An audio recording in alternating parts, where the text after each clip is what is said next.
Respublikamiz bojxonachilari naqd xorijiy valyutalarni bojxona chegaralari orqali yashirin ravishda olib chiqishga bo'lgan bir qator urinishlarni fosh qilishdi. Bojxona qo'mitasi matbuot xizmati tomonidan taqdim qilingan navbatdagi lavha shu haqda.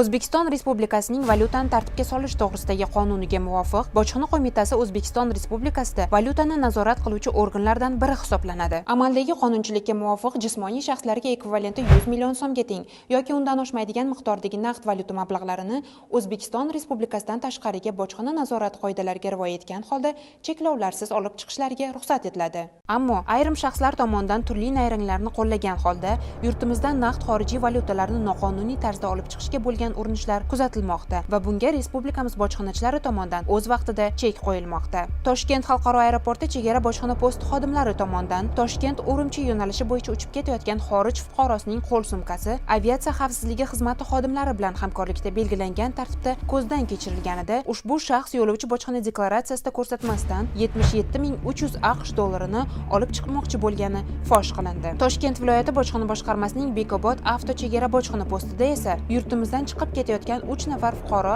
shubhali xatti-harakatlari bois shaxsiy ko'rikdan o'tkazildi. Natijada ushbu shaxslarning har biri 650 mingdan jami 1.950 ming Rossiya rublini bojxona nazoratidan yashirib olib chiqayotgan vaqtida to'xtatib qolindi.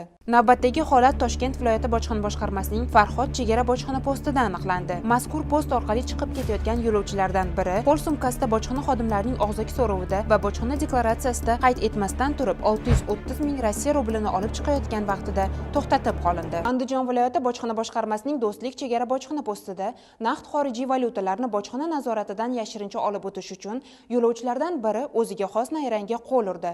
Ushbu shaxs oyoqlarining tizzadan pastki qismiga 60 ming AQSh dollarini hamda 2.995 ming Rossiya rublini bog'lab olib o'tayotgan vaqtida fosh qilindi. Sirdaryo viloyati bojxona boshqarmasi Havasobod chegara bojxona postida kontrabandaga qarshi kurashish guruhi xodimlari bilan hamkorlikda aniqlangan holatda esa yana bir yo'lovchi cho'ntagida belgilangan me'yordan ortiqcha 3300 AQSh dollarini olib chiqayotgan vaqtida to'xtatib qolindi. Hozirda yuqoridagi barcha holatlar yuzasidan bojxona organlari tomonidan tergovga qadar tekshiruv harakatlari olib borilmoqda.